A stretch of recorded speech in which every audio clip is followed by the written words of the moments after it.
no livro mais temido da Bíblia. Qual é? Apocalipse. Abrem Apocalipse, capítulo 1, versículo 3. Quem encontrar, diga amém. Amém. Apocalipse, capítulo 1, versículo 3. E assim diz a palavra: Bem-aventurado aquele que lê, e bem-aventurados os que ouvem as palavras desta profecia e guardam as coisas que nelas estão escritas, porque o tempo está próximo. Amém? Amém. Poderoso Deus, Pai amado, Pai querido, usa-me neste momento como um canal de bênção, que eu desapareça e que o Espírito Santo cresça, em nome de Jesus. Podem se assentar.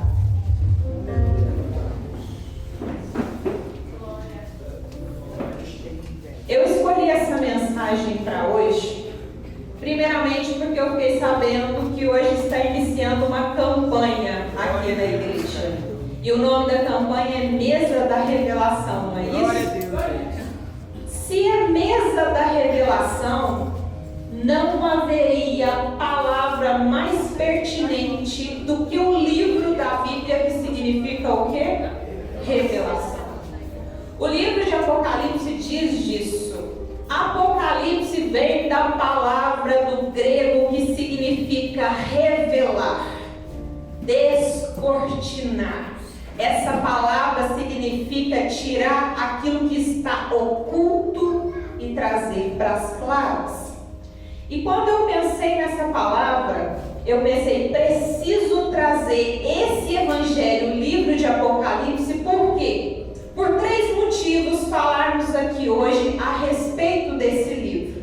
Primeiro, porque o livro de Apocalipse é um livro muito aterrorizante para muitas pessoas. As pessoas têm um certo receio quando vai se falar de Apocalipse. Mas deixa eu te contar uma coisa, sabe por que ele é aterrorizante? Porque ele aterroriza ímpios, falsos profetas e pecadores, porque são pessoas que não querem se converter, então elas temem aquilo que a palavra está anunciando no livro de Apocalipse. Esse é o primeiro motivo pelo qual eu escolhi esse livro.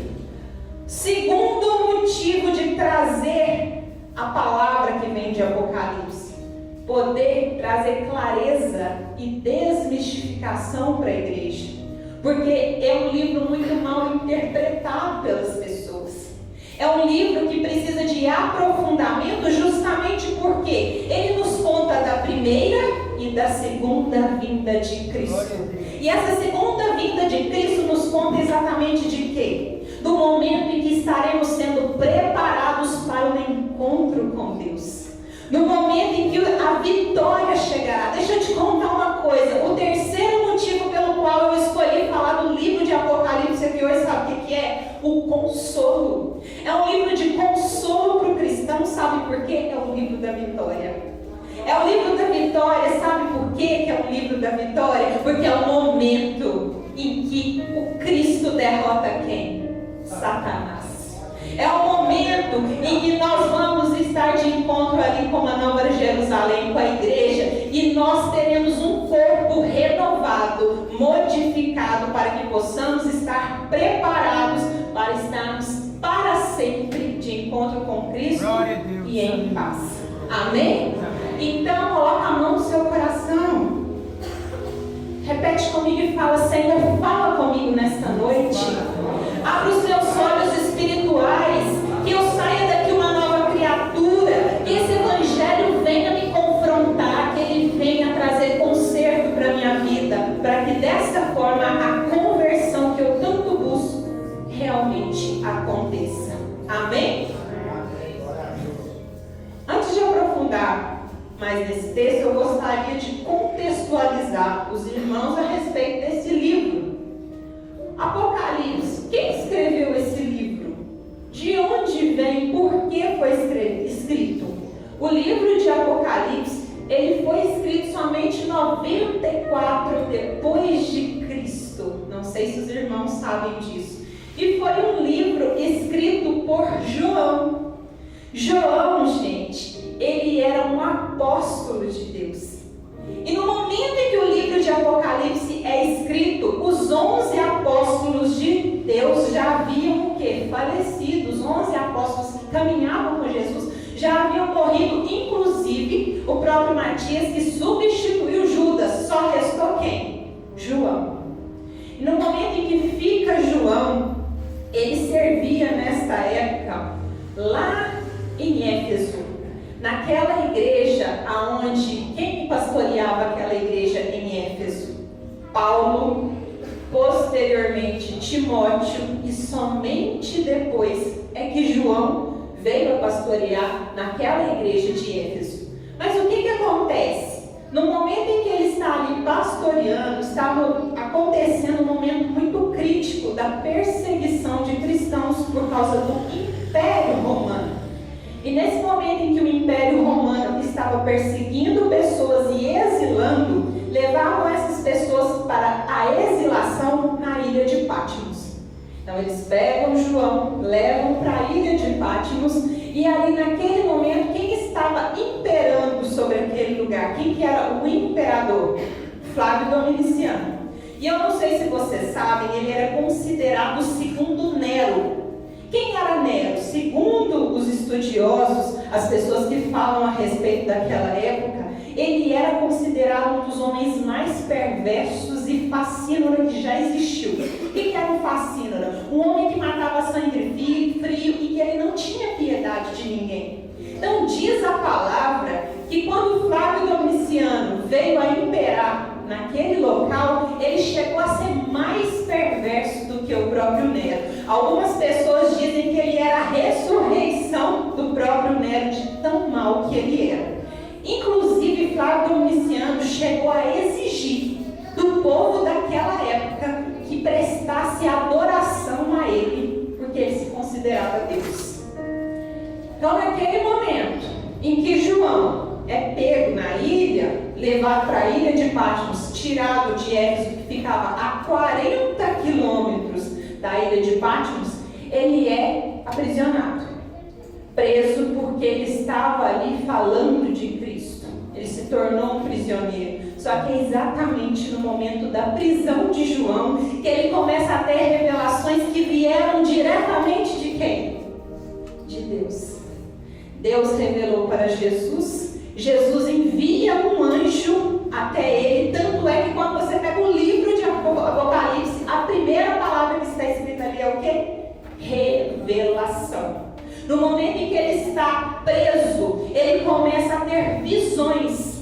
Visões de quê? Do fim dos tempos. As pessoas também chegam a acreditar que o livro de Apocalipse é um livro voltado apenas para as coisas que vão acontecer no futuro, mas deixa eu te contar, não. O Apocalipse ele fala da primeira vinda de Cristo, mas também da segunda. Ele fala desde o nascimento até o tempo que está por vir. Por isso que assusta muitas pessoas, por quê? Ele é um livro também que o seu conteúdo, presta atenção nisso que eu vou dizer, é um livro de alegorias, não é um livro literal. O que é isso, Fábio? Eu vou te explicar. Literal é aquilo que é. É a mesma coisa que a gente tem mania às vezes de falar assim, pisei, coloquei o pé na jaca. É quando a gente passou dos limites com alguma coisa. Mas você já viu alguém com o pé na jaca? Aquilo é um sentido figurado, alegórico, porque você não coloca o pé na jaca. A mesma coisa acontece com o livro de Apocalipse. É um livro alegórico, é um livro que requer uma interpretação para além daquilo que está escrito aqui. Se nós não tivermos uma boa interpretação daquilo que está escrito, nós chegamos a pensar que aquilo tudo é loucura. As coisas que são ali mostradas, reveladas para João, não fazem sentido. Ou vocês acham que realmente quando ele fala um dragão, que ele realmente está vendo um dragão, que ali quando ele fala o cordeiro com uma espada que sai da boca, será que realmente é uma cabra que está com uma espada saindo da boca? Não, isso é alegoria. Mas são alegorias que trazem verdades. No momento que ele fala o cordeiro com a espada que sai da boca, o que ele está querendo dizer para quem estuda a palavra? O que é o cordeiro? Cristo. a palavra. Então, para entender o livro, nós precisamos meditar sobre ele. Por isso que é tão difícil a compreensão de Apocalipse. As pessoas não têm intimidade nem com os livros mais fáceis, quem dirá com a interpretação desse texto, que requer que nós estejamos aqui estudando e meditando sobre ele.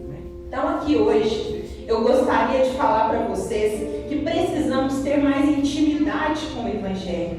Porque esse Evangelho que chega para a gente aqui contando dos fins dos tempos, a gente precisa descortinar, trazer do oculto e trazer as claras para que a gente possa entender que essa mensagem está nos preparando para o dia do encontro. Para que a gente possa estar preparado para o momento em que Cristo estiver conosco. Mas vocês acham que todos vão para esse encontro?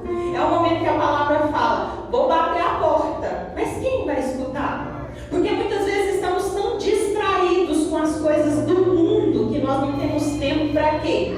Para voltar o nosso olhar para aquilo que a palavra nos pede. Quando a gente pega esse texto que eu li aqui hoje, primeiro verso, bem-aventurado aquele que lê. É o primeiro impasse que nós vivenciamos hoje.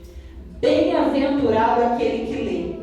Deixa eu perguntar para a igreja, quem aqui tem o hábito de ler e de nem sabe?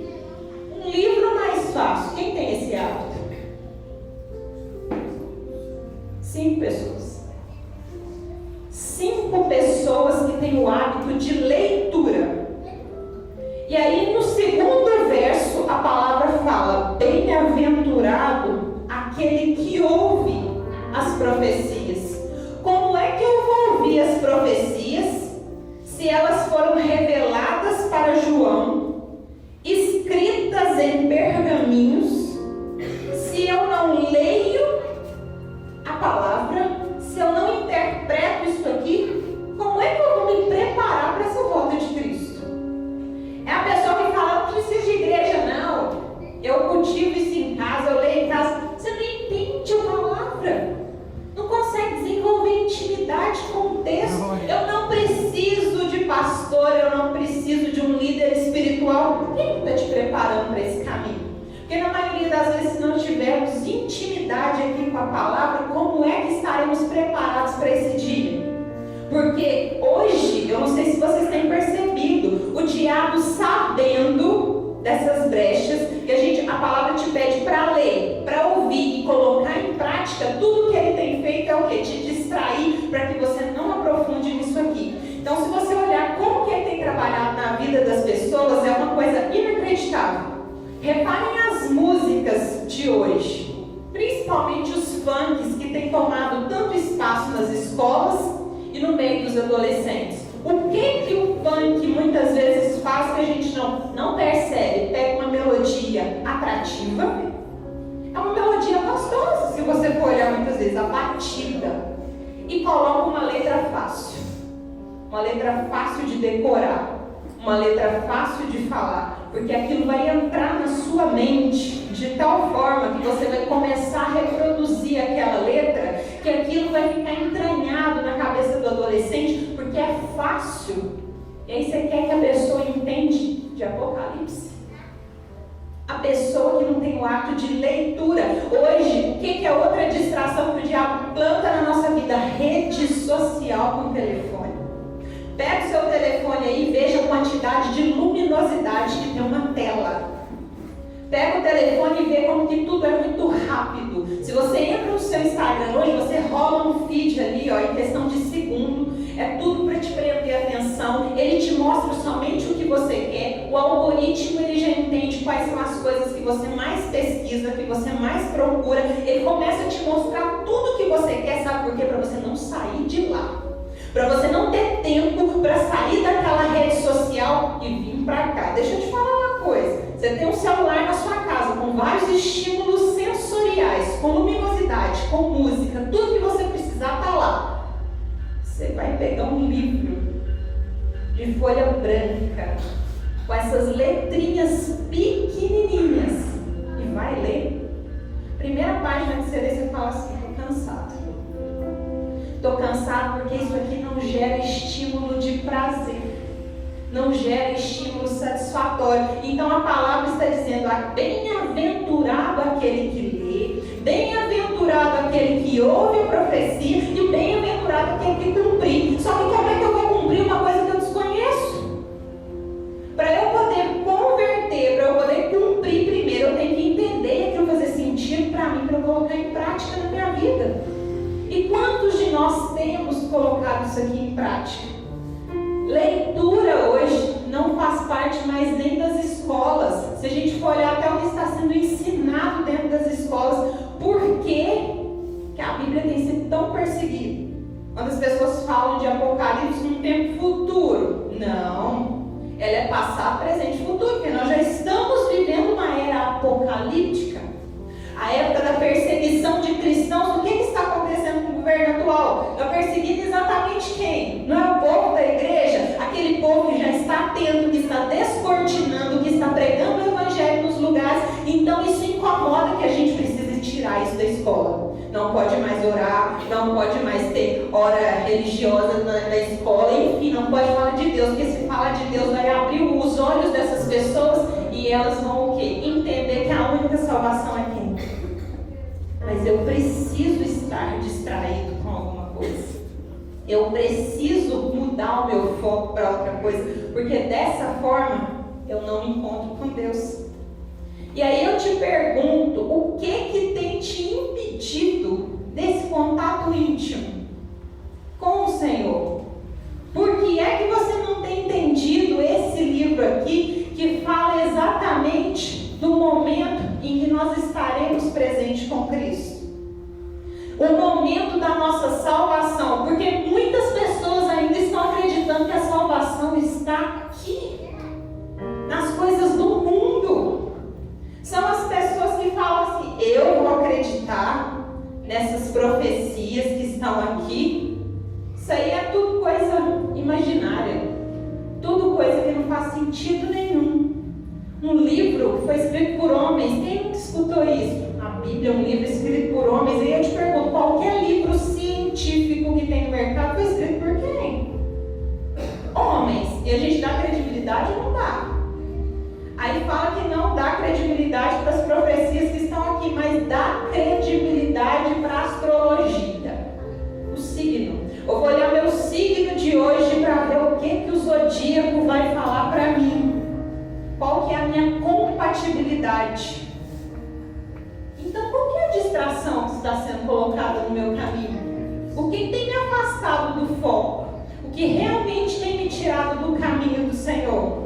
Porque quando ele está aqui falando dessa preparação, o que é preparação? Não é para o seu momento presente, não. No momento em que foi aberta essa campanha Mesa da Revelação, eu tenho certeza que algumas pessoas devem ter pensado assim: eu vou lá porque vão revelar alguma coisa para mim. Para a minha vida pessoal de hoje, para o meu relacionamento que não está legal, para o meu casamento que de alguma forma está fracassando. É você sempre preocupado com aqui, ó, o agora. Mas será que a proposta não é a revelação para te preparar para o encontro com Cristo? Ou será que a gente está fugindo disso também? Porque essa revelação sim que deve nos preocupar, tirar a venda dos nossos olhos, a cegueira espiritual. E aí eu te pergunto, o que tem te cegado? O que tem sido a sua distração? Porque todos nós temos as nossas. Alguns no telefone, outros até o trabalho. Tem pessoas que se escondem atrás do trabalho e não percebem isso. O que é se esconder atrás do trabalho? A pessoa trabalha exaustivamente, quase que 24 horas. Sabe por quê que ela faz isso? Porque é mais fácil para ela falar que está trabalhando, porque é menos julgamento da sociedade. Ninguém vai falar que ela está fazendo algo de errado. Mas muitas vezes é porque se você tirar o trabalho daquela pessoa, ela tem que enfrentar a esposa dentro de casa, que ela não quer. Essa pessoa tem que enfrentar a realidade da vida, de cuidar dos filhos, dar atenção para a família, de estar na realidade de convivência e ela não dá conta. Então trabalha para quê? Para fugir da realidade. Deixa eu falar, essa palavra hoje está falando aqui com alguns homens. Para com isso. Isso está sendo revelado para você. Esse excesso é para quê? Porque muitas vezes falamos que trabalhamos muito porque precisamos do dinheiro. E muitas vezes esse dinheiro não vai pagar a saúde. Esse dinheiro muitas vezes ele te afasta do Senhor, porque ficamos consumindo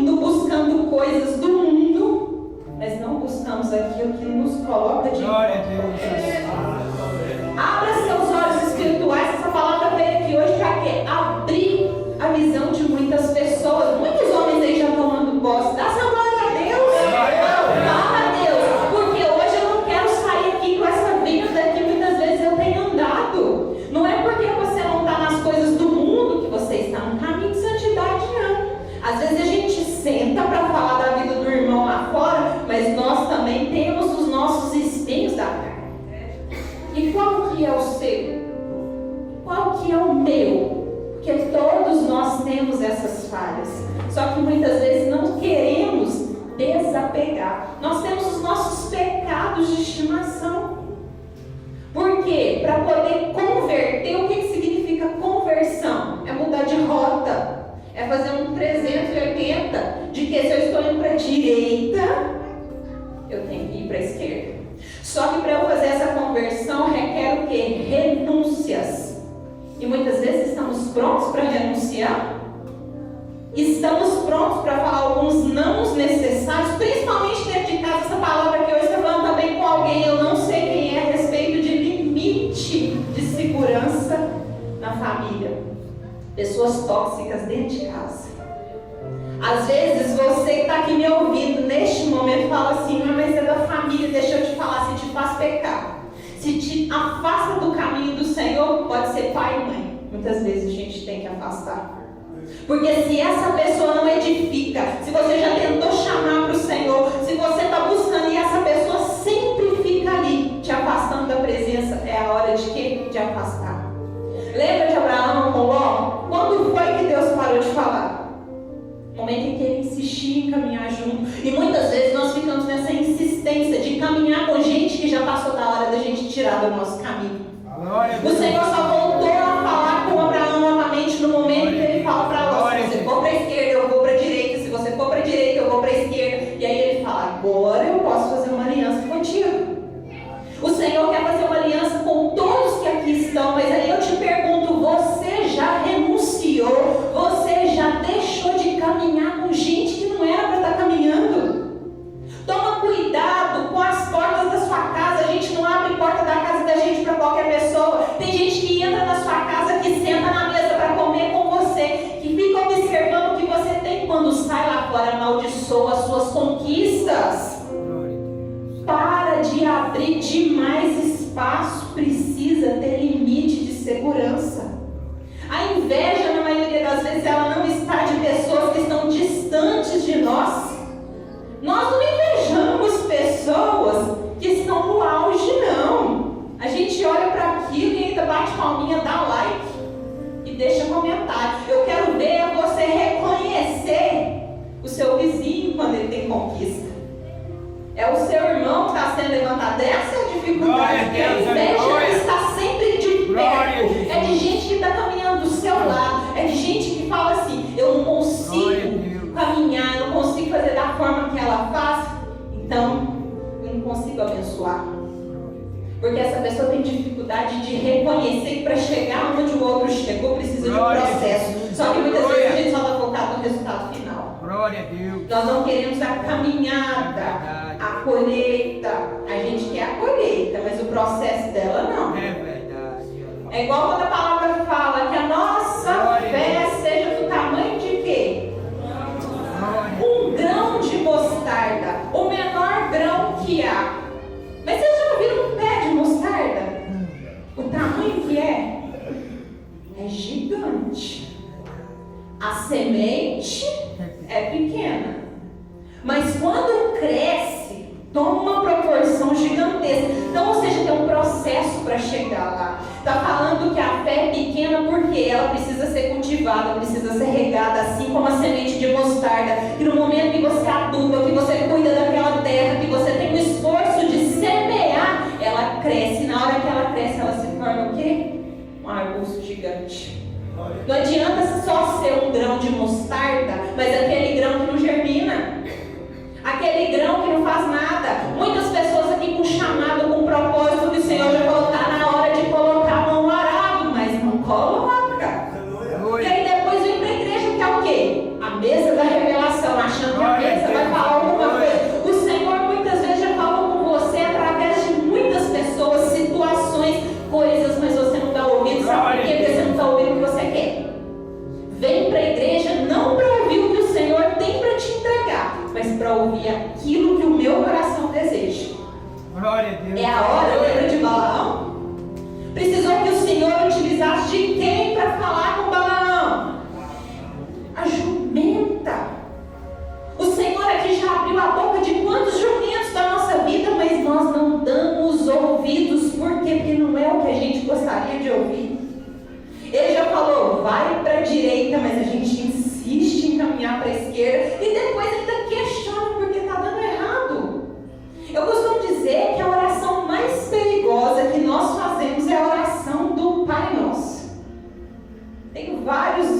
nas minhas redes sociais falando da oração do Pai Nosso. Por quê?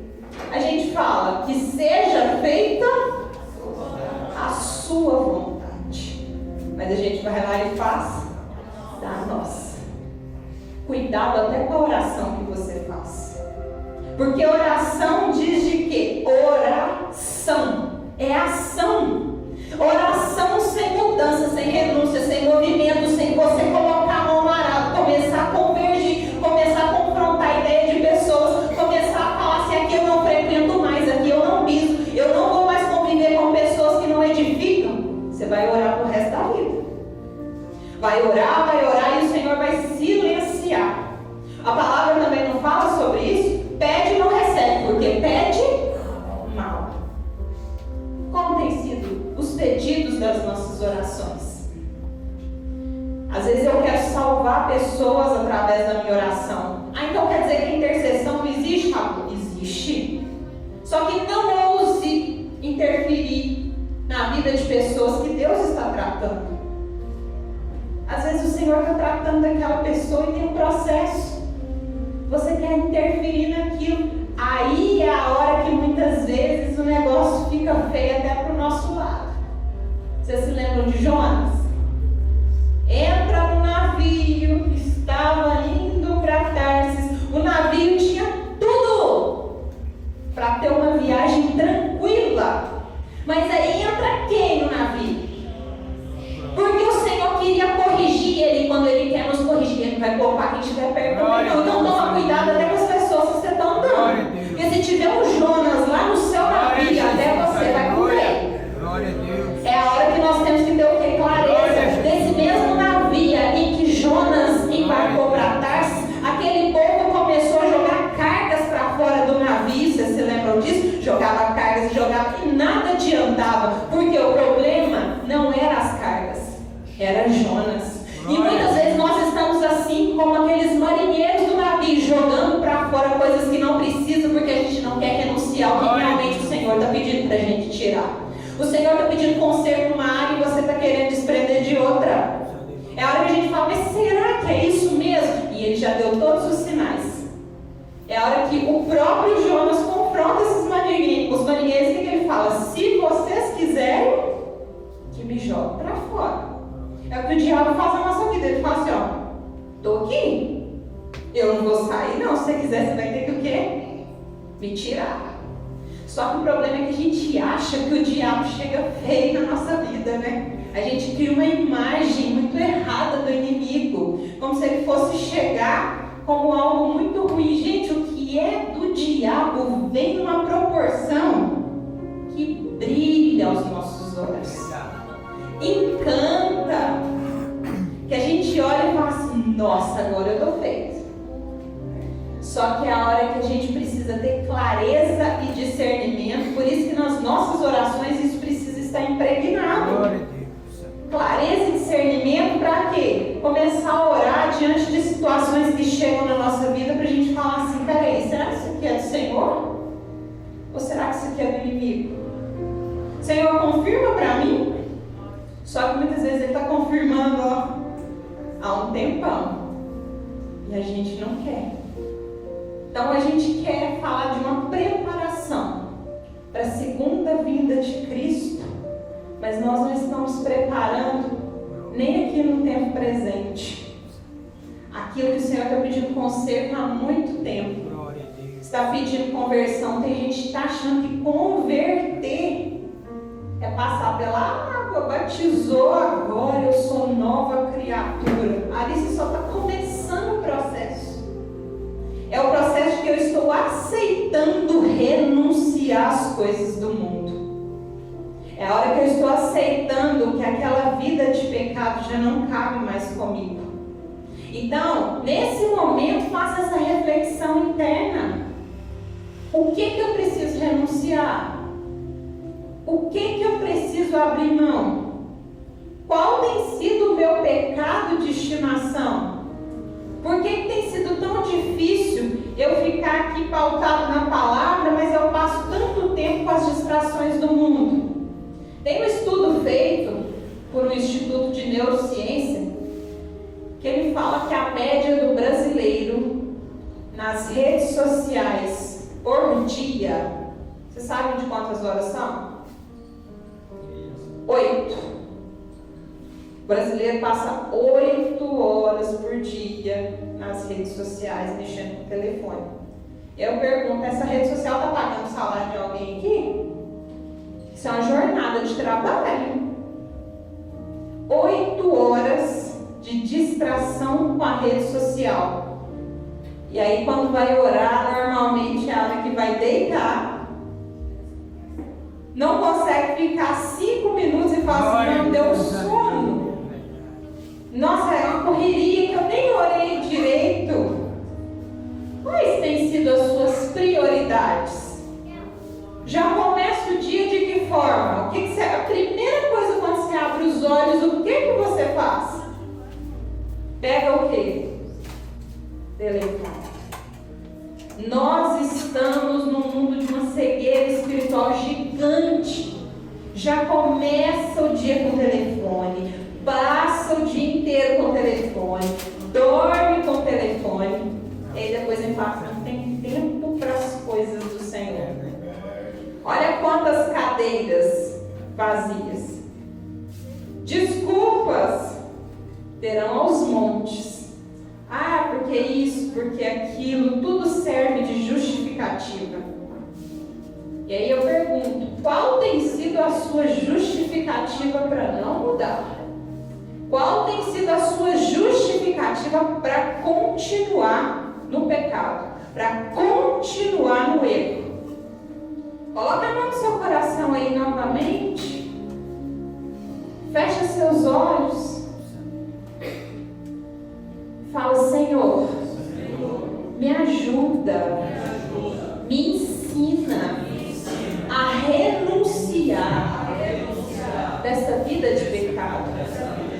Retira as escamas dos meus olhos que tem me causado a cegueira espiritual.